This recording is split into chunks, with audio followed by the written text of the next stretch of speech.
Welcome to Wine Road, the wine, when, and where of Northern Sonoma County. I'm your host, Marcy Gordon, with Beth Costa, Executive Director of the Wine Road. Thanks to Ron Rubin, we're able to keep our podcast rolling along. The financial support of River Road Family Vineyards and Winery allows us to keep recording, keep sipping wine, and keep sharing stories with our listeners. Check out their website at riverroadvineyards.com and explore their Chardonnay, as well as a finely crafted Pinot Noir from the Russian River Valley. That's riverroadvineyards.com. And hey, thanks, Ron, for allowing us to make this show happen. Welcome to episode 213. Today our guest is Anthony Beckman, and he's the winemaker at Balletto, one of our favorite wineries. I know. And he's here to tell us so many things. But first of all, he brought us a wine, and that's the most important thing. He brought us the wine of the day. Tell us about this wine. I did. Well, first of This all, is thank you delicious. for having me. It's great to have this moment before harvest kicks in to kind of steal a quiet moment to talk about wine before all we talk about is fruit and how busy we all are. So what I brought, since we're kind of the studio's out in Sebastopol Hills, I brought my most favorite Chardonnay. This is a blend of three of my favorite Chardonnay vineyards, Sexton Hill, Cider Ridge, and Burnside Road. And from the studio here in Sebastopol Hills, you can look up the ridge and you can see Cider Ridge coming We're down like sitting slope. in the middle of those three. We are, and so I thought it was really fitting to bring this wine to port. And it's a nice sunny day, and Chardonnay just sounded delicious. Great and it choice. is delicious. You two were ranting and raving minutes before we started recording about the use of AI. You were into your conversation, and I was into this wine. I thought, well, you have at it. I'm going to have some more. Well, we could go either direction. The wine itself is definitely not AI, right? So No. we're talking about things that are authentic and things that are made with a purpose and things that are thought about in 1,000 different ways. And that's really what this wine is. And it's sort of the opposite of having a computer-generated something that can be churned out in a second. This is the total exact delicious. opposite. Two of the three vineyards on this, John Balletto and I planted together back in 2008 and 2009. So I have been farming and walking these vineyards for the past 15 years. When we put in the Chardonnay for Cider Ridge, I put it on the ridge top. Because I was worried it would get too much sun coming down a southwest slope. Sexton Hill was the opposite. It goes up the northeast slope, and I was worried that it wouldn't get ripe enough. So I put it right through the middle in the absolute warmest part. So this is a wine that was really made when I designed the vineyard back in 2008 and 2009. And then to go back all these years and say, okay, now we're pouring a 2020 Chardonnay from vineyards that John and I planted. And we put a lot of thought into the planting of them. This Chardonnay was made even before there was a single vine in the ground. In your mind. This has a sunniness to it. You know what I mean? There's just a bright, but it's got that quality of, it tastes like Sebastopol to me. It does, and the little known secret is that the Chardonnay coming out of this region is just world class. Everyone talks about Pinot, Really is. Pinot. And Yeah, I the was surprised that Chardonnay you is showed up so with a Chardonnay. good. I thought, oh my gosh, but this is delicious. Well, I'm a big fan of the Teresa's Unoaked. Yes. But this is spectacular. I love this. Yeah, this is 18 months in French oak. It's about almost 40% new oak. It's kind of surprising to me. It is because it's really good French oak. Again, it's French oak that's made authentically with a purpose. The oak, it can be made the way wine is made, where somebody's just jamming it through and they're, turning a crank. My first years at Balletto, I must have had 18 different coopers, and I was trying all of them. And I was ordering 4 barrels of this and 3 barrels of that, and I just went through a million. And now I have 4 coopers that I do, and those are my exclusive 4 because they give me what I want out of the wine, which is I want structure without aromatics. I don't want vanilla. I don't want baking spice. I don't want banana or whiskey. Is like, oh my God, if I smell whiskey in a barrel, it's like I never order that barrel again. So it's really pretty, and it gives the wine structure. What I love specifically about this Twin Ridges Chardonnay is that it's got tannins, right? It's if you were to put this in a black glass, it would be real hard to discern that it was a white wine, because you get the weight, the texture, the acidity, and the tannins on the finish pull it all together, and it's just a gorgeous Chardonnay. This is because it's not a single vineyard, unlike most of the other Chardonnays that we do, because it's not a single vineyard Chardonnay, I get to blend this the way I want it. So I spend a lot of time tweaking it, down to the 0.5%. Oh, I need a half more percent of this or quarter more percent of that to make this wine. So it's really the wine that I make to make myself happy. That you love. It's my happy wine. It is. That's why I said it's got sunniness. I think this could It become is my happy wine. And it's like these three vineyards have a distinct chord, and you're getting one tone. You're taking these tones. It does, and it's again, it's all Sebastopol Hills, so I think of it as they're all cousins. Right? Yeah. But each one gives something different. And it's really 3 vineyards. I spoke about it a little bit, but Sexton Hill, I call it the dark side because it comes up the northeast slope right off of Bodega Highway. Really steep. And then I have Burnside Road, which is on the Burnside Ridge on top, really exposed, really cold, very, very windy. And then Cider Ridge comes up what I call the sunny side, up the southwest slope, which we can see from right where we're sitting almost if we could look out a window. Right.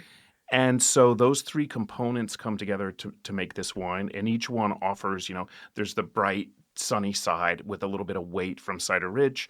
There's the very lean, exposed Burnside Road where the acidity is all the grip. And then Sexton Hills is its own Chardonnay. I mean, it's its own thing unlike any other. And it's got this savory component and just a really tight structure, linear focused. And you put these 3 together and you make it just right. Yeah. Bravo. It's funny because you're right about saying we don't talk a lot about Chardonnay in the Russian River Valley.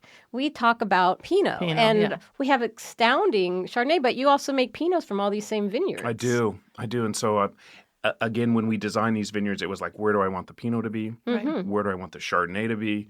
What do I want to get out of these wines in the end? Because when you're designing a vineyard, you're thinking 35 years out. Well, right, you're really forecasting from what I do here, where is that going to go? Oh, and how will that translate into something that then translates into a glass? Right. And even more so than that for Sexton Hill Chardonnay, we opened the 2013 3 weeks ago for Pinot Forum. At a dinner, and the 13, at 11 years old, was just singing, and it showed no age. Yeah. It tasted and smelled like it had been bottled 2 weeks ago, but it had picked up this incredible unctuous feel to it that was like everybody was really excited. Yay. And again, people don't think Chardonnay can do that, and not only can it does, and when it does, it's just the most fun thing to drink ever. It's funny because I love an older Chardonnay. It's magical. It really creates something that you're not expecting. People tend to drink them quite young. Right. But if you can hold on to a Chardonnay for a while, it'll blow your mind how it develops. It will. And again, we're not talking every Chardonnay made because there's a lot of average Chardonnays. Oh, yeah. Right. So again, it's these intentional Chardonnays from people like me and all my wine growing friends. We're all after this like holy grail of Chardonnay and Pinot, well, and everything really. And I think there's this, echelon of producers now who are making better wine than has ever been made in Russian River Valley. Right. The quality and really the style and everything has come together. Russian River Valley came in, 1984? And the difference from what we know now than in 1984, I mean, it's incredible. It's like a knowledge base. You can't constantly building on knowledge. But all your wines are, to me, very age-worthy. And they are. We've opened up the 01 Chardonnay, which I had nothing to do with. That was John and Terry Balletto's first vintage. And it showed great. It was really fun. Oh my gosh! There's like 6 bottles left. It's kind of a funny story, a little bit of a segue into Burnside Road Chardonnay, which is in what we're drinking. Back in 2016, John Balletto came and he said, "You know what? I just found 5 cases of this Chardonnay, 01 Chardonnay that was been in my garage." Oh goodness! Stored purposely, yeah. Yes, nice. Forever. And he's all, so, I wanted, here's a bottle, why don't you guys taste it? And so John walks away and I'm with my assistant winemaker at the time. Yeah. Ian and I look at each other and we kind of roll our eyes. Yeah, we're like, okay, here's a 15-year-old Chardonnay that's scary. been stored in John's garage in a corner that he totally forgot about. breathing And- exhaust. Oh my gosh. And Well, so just the heat and the everything, right? It Everything. is Sebastopol, so It's that probably a little helps cooler a than little, most. Still, cooler yeah. than say Healdsburg Yeah. or Cloverdale. And so we wait for John to leave, and John leaves, and my assistant E and I, we open this up, and this is somebody who had been my coworker for 10 years, and we had tasted thousands of wines together, right? So we're pretty in tune with each other, and a lot of time tasting wine. So we pour the wines each, and we both smell it, and we both look up at each other, and our eyes just got really big, wow. and we taste it, and we're really quiet, and we're like, wow, that's really pretty spectacular. And he goes, yeah, that's pretty good. And it was just this moment of like, we can't believe this wine survived 15 years in John Balletto's in a garage. And that's all that's left. It was those cases. You know, Wow. it was probably something he took for a party and that got left in a corner. Thrown in the corner. It's a hard life, in the wine business where you suddenly forget about five cases. Forget about wine. But it does happen. I haven't forgot about 5 cases, but I have had some pretty old Chardonnays in my house, and it is just because they're stuck somewhere. And then you think, oh my God. And I always open them thinking, I'm sure I'm just going to dump this down the drain, but let's open it anyway. And like, wow, this is amazing. I wish I had more.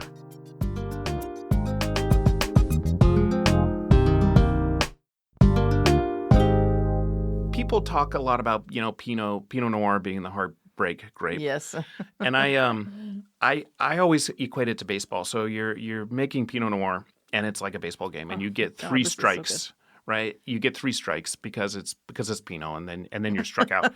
Chardonnay, on the other hand, is sometimes you get 1 pitch, and that's it. Right. And that's all you get. And so you've got to be so dead on with everything.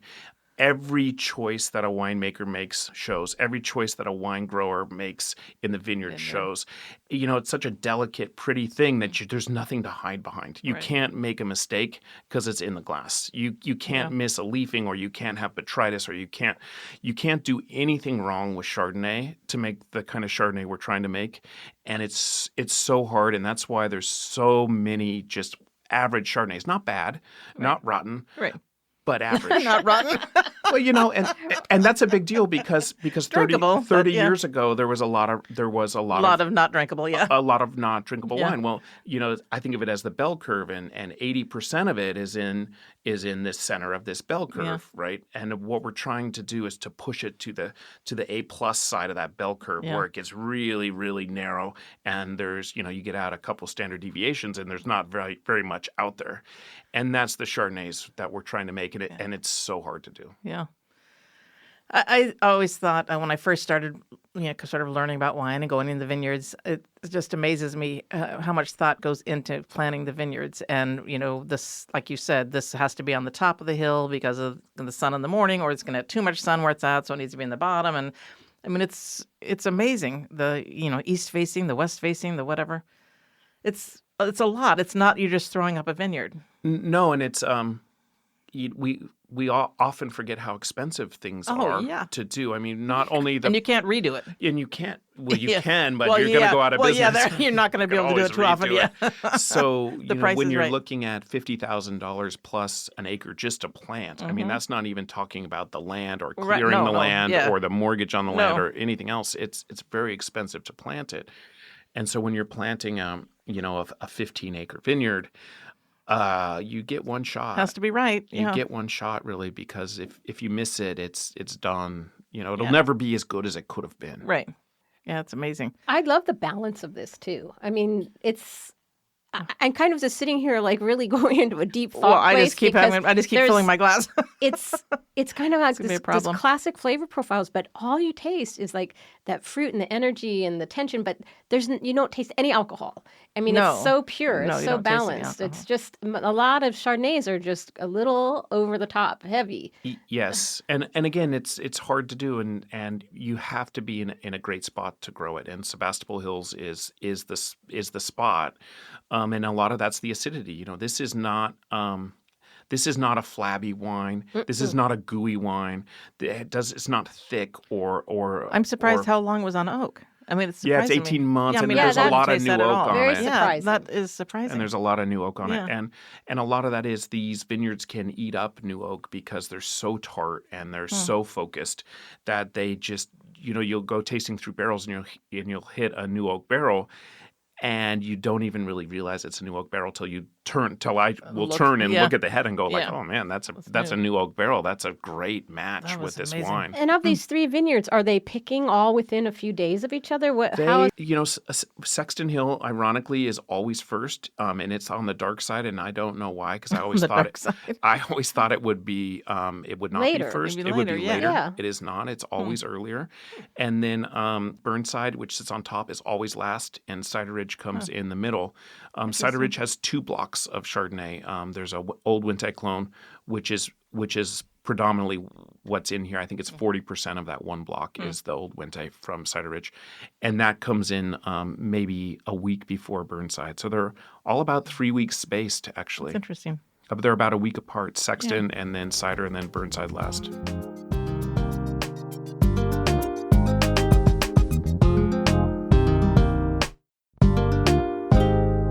So I think we should sort of give our listeners a little review sort of Balletto and how it started, because what I know, John Balletto's family really started as in produce, not in vineyards. And For sure. So I love this story because not only is it really talk about what wine is and the people who make wine and the community of wine growers that we have here, it's also just a very personal story for John Balletto, and it goes back to 1977. And John Balletto is in Annalee High School, our local Sebastopol High School, and he's about to graduate in 1977. I graduated in 1976. Oh, Annalee? No, I was in Eureka. Oh, okay. Still local, local. And in 1977, in the winter of 1977, his father is diagnosed with cancer. And before he graduates high school, his father passes away. Oh, wow. And basically, John and his mother, Hazel, have about $200 in their pocket. Oh, boy. And that's it. And so they have a small little 4-acre vegetable patch. And instead of going to college, John had full ride scholarships for track and field and football. Instead of going to college, he stays home with Hazel, and they start farming vegetables in 1977. His mother, Hazel, I love this part of it too, because someday he'll get this back. But he sells his 1967 GTO that he used to race around, as a 17-year-old racing around Sebastopol. He sells it. He buys a flatbed truck and starts farming in earnest, basically because they had nothing, nothing. So this is sort of the opposite of some hedge fund manager coming in and wanting the That's wine. why I love the Balletto wine story. lifestyle. It's completely the opposite. John loves farming, and he's been doing it since he was 17. His mom Hazel was pretty much Grapes of Wrath style Dust Bowl coming to California, and she told him, John, every time we get a chance, we need to buy land. We just need to buy land. It's so smart. It's hard to do, to make that sacrifice. This is the late 70s and early 80s, and John is, every time he gets any money in the bank, he's buying land, and as much as he can. And so from 1977 to about 1990, he's farming 700 acres of produce. Wow. Was the largest producer. Produce. Yeah, I know. Yeah. Largest produce producer north of the Golden Gate Bridge.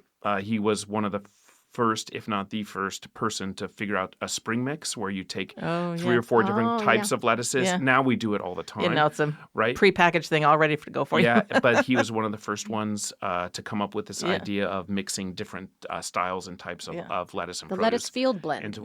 Exactly. And which now we take for granted. Well, yeah, we just expect it. We expect it. And so, different times, a couple of things happened on the road there. The Burnside Road Vineyard, John tried to plant it to vegetables, and it was too cold. Oh. There wasn't enough water. Everything was too poor. It was too foggy, too windy. Yeah, all the twos. So, all the twos. And so this goes back to the early, mid-90s, before any vineyards were in Sebastopol Hills, right? And so John Balletto and Warren Dutton have this conversation, and Warren Dutton goes, John, nobody's done it, but I think you can get grapes ripe up there. So I know this area pretty well because they were farming apples in the region, of course. And he goes, and I think you could do grapes. So John plants the first real commercial Sebastopol Hills vineyard in 1994 and 1995. And that's the Burnside Road Vineyard, which is a chunk of this Chardonnay that we're drinking. And that's the Hilltop Vineyard that we can almost see from here. Yeah. And that starts to change everything. So he then starts really looking at, what are we going to be and how are we going to do it? A couple of things played his hand a little earlier than he would like. The first one was there was severe rains in, I believe it was in 1987 and 88, and it flooded out. Floods of Russian River. I remember that. So super huge flood year. So he had planted his seedling starts, and they got flooded out. And he planted the second seedling starts, and they flooded out. And he planted the third starts, and that flooded out. And each planting was $500,000. Well, yeah, that's wow. Right, and so there's nothing in the ground, and at the same time, the NAFTA agreement starts coming in. So there's pressure coming from farming in Mexico. And there's some labor issues with people, of course, because that's always an issue and still an issue. Yeah. And so after all this, John and Terry decide that they're going to start switching gears. And between 2000 and 2003, all this acreage that he had purchased and owned to do produce, he starts switching it into wine grapes. And that is the beginning. And 2001 was the very first harvest, or the very first bottling of Balletto Vineyards, and it was the Chardonnay we spoke about from Burnside Road, which was just a delicious, incredible Chardonnay. Yeah. I think it's a great story. I'm so excited that you were on the show today to tell that story. Yeah, and I think people need to know that everyone isn't the hedge fund manager who just bought whatever they wanted at whatever price and hired somebody to make their wine and do whatever. John is a huge just a force in agriculture for Sonoma County, and so supportive. I have so much respect for him. Part of the John Balletto's story is that when he hit these hard times and everything was washed out, and he had labor issues, there was a group in this community who saved him, who loaned him money, who helped him out, who got him through this really, really difficult time personally and financially. And he feels like he has to pay that forward to the community that helped him, 20 years ago, 25 years ago now. And it's very important to John and Terry that they're part of the community, that they're contributing to the community, and that, it's a place that people can look to them. The number of donations that the Balletto family does, the number of times mind-boggling. We rent out for free facility space or donate wine. It's a really big number, and that's part of who John Balletto is. It's just part of his core persona, and that's who he is. What's interesting, too, when he went through all this hardship, too, he was a fairly, very young man. Yeah, that's the thing. And to have the wherewithal, and you're not having some mentor or your family above you, it's all on your shoulders. Right. Yes. And to eke that out, that's amazing. It is amazing, and one thing that John will always talk about when we talk about finances. So I've been at Balletto Vineyards for 18 years. This is my 18th harvest coming up. So been there a long time, seen a lot of changes. Right. John will always say that every 2 weeks I do a payroll run, and there's 60 families that depend on these paychecks. Right. Yeah. And he goes, and that is important to remember. Every choice we make not only affects us, but it affects this whole group of people that are part of this extended family. Right. So there's John and Terry and his two daughters, Katerina and Jacqueline, who are coming back into the business slowly but surely, which is great. And then there's this extended family of people. John Balletto's vineyard manager has been farming with him for 35 years. Oh, my gosh. Wow. My two main cellar guys, who are the best cellar guys in the world, have been working for John Balletto for 28 to 30 years, both of them. And so people don't leave. I've been there 18 years. My assistant had been there 10 years, and he just took a winemaking gig in New York a couple of years ago. Wow. And so people just sort of stay. Yeah. And it's a big umbrella, and it's important to John that it has that feel to it.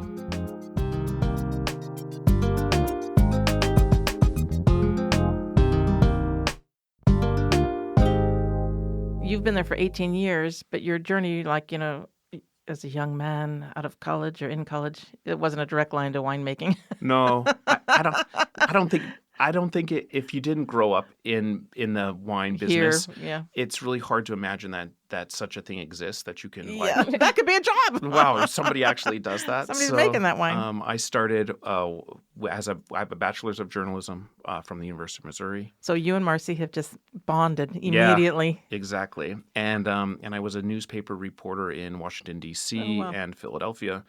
And, about that same time, Craigslist came out. The internet started just devastating newspapers. And nobody thinks about it, but the want ads for a newspaper like the Philadelphia that was Inquirer, bread and butter. Well, yeah, it was bread and butter, and it was pages and pages. I mean, it was its own section. It was like the classifieds was everything. It was probably like 30 broadsheets, right? Yeah. And so it was a big deal. Well, that pretty much dried up within 18 months. Craigslist came out. And the newspapers were just so egotistical and had so much hubris that they didn't see it. And they go, no, so who's going to read a paper? Right. Who's going to look at a screen drinking their morning coffee? Exactly. Nobody's going to do that. There's always going to be a newspaper. And they were so wrong, as we now know. And I hit a point where it was like I could see it coming. I'm like, you could feel the economics. You would have a story get cut in half. And you'd be like, well, how can I even write this story and tell it right? How do you condense? Yeah, and they go, well, sorry, you have 20 column inches, and that's it. And I go, well, I need 35. And they go, you have 20. And you just start butchering things. Right. And after a while, it became pretty self-evident to me. And I was like 25 at this time, maybe younger. Eye-opener. I was like, this is not what I got into this business. And then on top of that comes the consolidation of media companies. Yes. So now there's no independent journalism, really. Yeah. And whatever you're writing has to pass through the cotton gin of their political beliefs. And so it changes everything. Yes. It's not independent journalism anymore. So that, no classifieds coupled with these media companies buying up radio stations, TV stations, and all the newspapers, that was like the end of the free press. Yeah, and it changed dramatically. I mean, it changed dramatically very, very quickly. Well, it's quickly now looking back, but it was it was like a slow-moving train wreck, but you could I could see it coming. You could see it coming. Yeah. So I left that and had no job and moved to San Francisco, where my brother was living, and he told me to come out, and he's like, "Look, come." And things were booming in San Francisco. This is the mid-late 90s. And he goes, look, come to San Francisco. He's all, people who can't read are making $50,000 a year. Really? If you were alive, you had a job. Yeah, and he's like, and I go, well, I don't know what I'm going to do. I've always been a writer. This is all I've ever wanted to do was be a newspaper writer. And he goes, don't worry about it. And so I crashed on his couch, and within like 10 days, I had a job offer, and it was $50,000, and we still laugh. And for me, coming from newspapers, it was like almost a 60-70% pay raise. Yeah, exactly. From where I was coming from, and so I was like, "Oh my God, I'm like loaded in money." And so that was great. And then during that time, I met my now wife, and she and I had this conversation sitting together, like, how did we end up in this cubicle? And I had a really fun job. I was designing. I was doing information design and website design for biotech startups. So I got to talk to incredibly smart biotechnicians. Yeah. And they were really fun and smart, and I got to take their ideas and then try and put it into a website. Really enjoyed it. But I sat down with my wife, and we're like, how did we end up in this cubicle? Like what happened? And, and we're sitting in this nice little studio apartment in San Francisco watching the fog roll in, and she goes, you know what, I really meant to go teach. I wanted to become a teacher. And I go, you know what, I think I was supposed to be a winemaker. And so we have this conversation, and it's a pretty intense conversation, actually. It's one of these conversations where nothing is the same after the conversation. Had you thought of that before? It just like popped into your head? So we're in San Francisco, and I'm spending all my time and money in Sonoma County. Okay, so you're drinking wine, you're talking to winemakers, and it's like, okay, this is really what my calling is, and I know that now. Yeah. So within 3 weeks of that conversation, I had quit my job. Oh my Lord! I had begged a harvest. This is 2002. I begged a harvest job for $12 an hour. in Quivira in Dry Creek. Oh, nice. Oh, wow. Grady Wan was the winemaker. Oh, my gosh. And, He used to be a neighbor yeah, in Healdsburg, yeah. And I had the most incredible first harvest. And even before that, actually, I had incredible advice from the advisor at UC Davis, Judy Blevins, who just retired a couple years ago, unfortunately. And I walked in to say, okay, what does it take to go to UC Davis? Right. And she looked at me square in the eyes and she goes, don't do it. She goes, I don't want to. She goes, I don't care what your story is. I don't want to see you in my office again until you've worked a harvest. Oh, yeah. Well, yeah. Because you might hate it. Trial by fire. Yeah. And she goes, a lot of people can't do it. A lot of people don't like it. She goes, so go away. Right. So she basically kicked me out of her office. That's great advice. Mm-hmm. And I went and I begged this job for $12 an hour at Quivira. And it was an incredible harvest. I knew then that it was totally sold.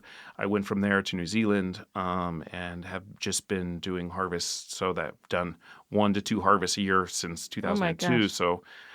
So 20 plus years into it. And and this is all I want to do. So that I think that gut feeling moment of like, I think I should make wine. It's paid off. Cool. Not that it was an easy road. No. But half the fight is knowing what you want to do. But, so agreed. that piques your interest. Yeah, absolutely. How do you feel that journalism or being a writer influences your winemaking? I wouldn't change anything. I took a really zigzaggy path, and I certainly wouldn't change anything. I would have loved to had grown up in a winemaking family because I would have known earlier what I wanted to do, I think. Not that I would change anything. I think I use the journalism like today, right now, and explain the wines, telling that story and describing the importance of wine as an everyday beverage. I think that's where the journalism comes in, and it's creation. Yeah, and I think also, as your background in journalism, just that organizational skill, seeing the big picture, like you're sitting down to write something, I think that really serves that skill set in a winemaker because you have all these variables and all this aspect to then you've got to organize it and bring it to the end. I always think of that winemaking as the sort of perfect job for me because I'm pretty hyperactive. So it's really good to, number one, have this job that's 20% very active, whether you're walking through a vineyard or doing punch downs or rolling barrels or all the things we do that's very active. So it's good for me. It's, 25% logistics. Like, well, I can't do that. I can't take this truck today because I've got something in that parking spot and I got to do this big first. Rubik's Cube. Yeah, it's a big, it's like, it is. It's a big puzzle and I like that part of it. And then there's this creation part, just a very much of like, I'm creating something from scratch. And that goes back to writing. Mm-hmm. The best parts of both writing and making wine is when time just disappears. Right. And so this was the best part of writing, and it's still the same with making wine, where you start at 8 a.m. and you're doing something and you look at the clock and you're like, oh my God, it's 6 o'clock at night. Exactly. And I've just You've lost not eaten 10 or anything. 12 hours Right. doing something, and time just vanishes because it's this incredible focus of creation. Mm-hmm. And then the last kind of major part, of course, is like hedonistic. I love food. I love wine. I love making wine. I love making something that makes other people happy. So it all fits to kind of fit into my personality. Mm-hmm.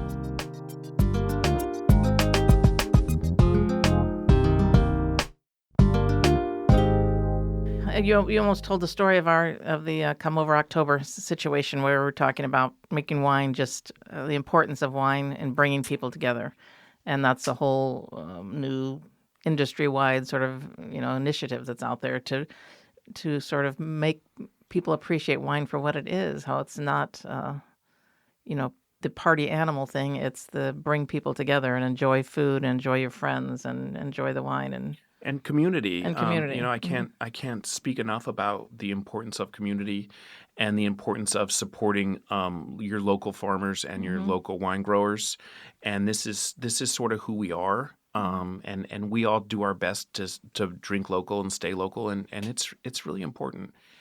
I'll make a lot of wine, and I'll have people come up to me and they're like, "Oh my gosh, we poured your sparkling wine at our wedding." Yes. Oh yeah. Right. And we're and they're all excited. Right. And so for me as a creator of that, it's like I was a part, even though I wasn't Absolutely. there. But you're part of the most important moment in their life. Right. Yeah. And they remember that. And so that's for me really fulfilling when that happens. And it happens more often than you would ever imagine, where people come and say, "Oh, I proposed to my girlfriend. I had this at our wedding. This is the wine we drank at our first date. And the list goes on and on and on. Right. And the fact that whoever those people are, they remember that, and then have the wherewithal to remember me and find me and pull me and say, how nice. It's super cool. And it just makes me feel like I was a part of this grand moment in somebody's lives. Right. It's very cool. I think it's, fulfilling to also work at a place where you know that it's important to the owners to give back to the community and do things. I work a lot with Helen there at Balletto. And, anytime I need anything for this huge winery association, the Wine Road, Helen is the first person to reach back and say, John totally on board. Beth, John wants to support anything you do. John is right there for you. And I think, isn't that nice? It's important to have that person you can always count on. Yeah, and it's important, and it's community, and community is important. And Sonoma County is like the greatest place ever. It would take a lot for me to leave Sonoma County. Anything I want is here. It's all here.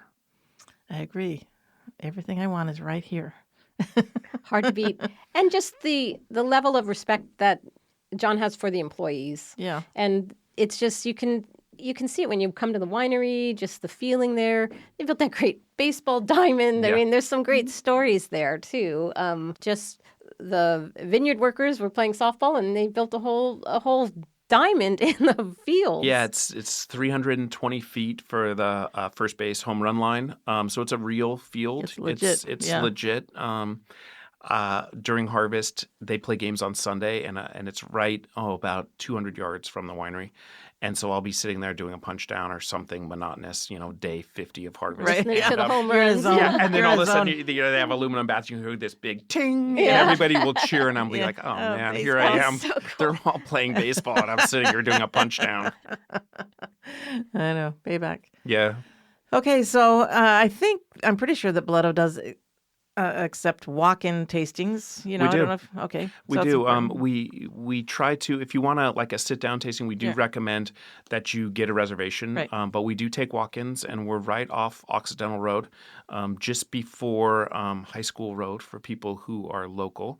So it's Occidental Road between Fulton and High School, or Occidental Road between Fulton and 116, I guess, really if you want to sweet broaden it out. tasting deck there, Oh, and the it's patio. beautiful. It's really lovely. It's really nice.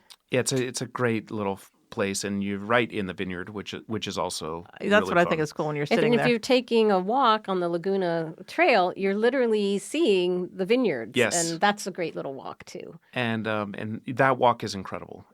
I do that at lunch sometimes because there's a little cut through from the tasting room, little gate, and it's an incredible walk. And part of that walk actually goes through 60 acres that John and Terry donated to Sonoma Land Trust. Oh, nice. And so it's a permanent perfect. nature easement. Yeah. Right. And that's 60 full acres of land along the laguna that's huge. on that side. Yeah. And that goes back to the back when it was still vegetables, I believe, in the early 2000s before that planted.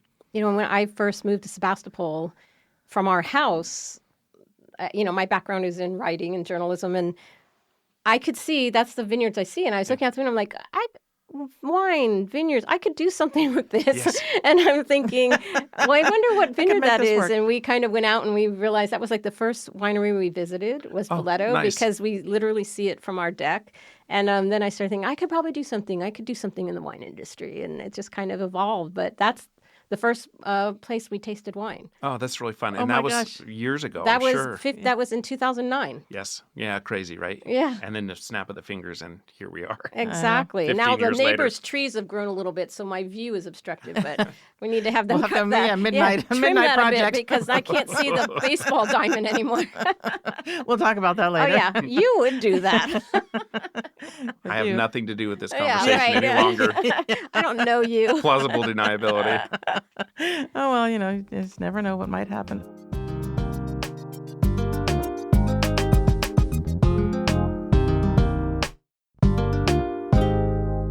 Okay, anything else we need to talk about? I don't think so. What's the best way, Anthony? Just the website to get all the deets on Yeah, Balletto for visiting sure. and buying and all that Yeah, good stuff. BallettoVineyards.com is the way to do it. There's 2 L's and 2 T's in Balletto. So. And you guys have an awesome website. Yeah, that it's website a great is website. beautiful. Yes. I mean, great photos, and it's so well done. I love that website. Yeah, it's and again, there's lots of people in the photos, and I Yeah, think that's really what tells yes, the story of right. Balletto is the people who are making the wine, Right. who are growing these grapes, Right. and that's I think that shows in the It website definitely itself. does. I agree. Yes, good story. I think it's just a great family and great to support someone who supports their employees and their community. It's important. Absolutely. So we'll put that in the show notes so you can reach Balletto, taste You can some of buy some of this Anthony's awesome wine. wines. We're gonna have to fight How over many this wines are at in the the end of the day. portfolio now? I make 22 wines a year, so I'm doing nine Pinot Noirs and 5 Chardonnays, and that's the bulk of it. But there's also a Syrah and a Pinot Gris. That's The Pinot Syrah. Gris is awesome. The Syrah is awesome. The Pinot Gris is all Sebastopol Hills, so people, it's sort of the redheaded stepchild because it's not Chardonnay and it's not Pinot Noir. The Pinot Gris itself is That's probably a nice wine. one of my most favorite wines to drink, and it's I buy so much Pinot Gris. It's I a live in 22, Cloverdale. It's a million degrees. You have to there have you go. something like a Pinot Gris. But that Syrah, the BCD, Syrah. I always call it the CBD. It's like Dreaming. but it's a beautiful wine, and what's funny is that is so age-worthy. It's really something you want to lay down. It is. So I opened the 2007 for the my Russian River gosh. Valley Palais dinner. I Ooh. brought the 07 Syrah. Oh, I bet that was amazing. And it was great. And that was my first vintage there. So it was fun to open up that's a super cool, first yeah. vintage wine and share it at the Palais dinner, Yeah. which was really exciting. Yeah, that's super cool.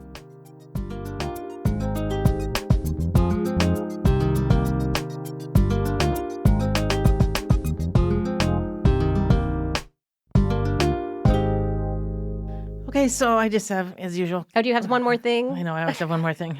So, the clock is ticking. I want to remind people that the tickets are still available for the Wine and Food Affair, which is November 2nd and 3rd. 60 wineries. It's really our premier event for the Wine Road with food and wine pairing at each of the wineries you visit.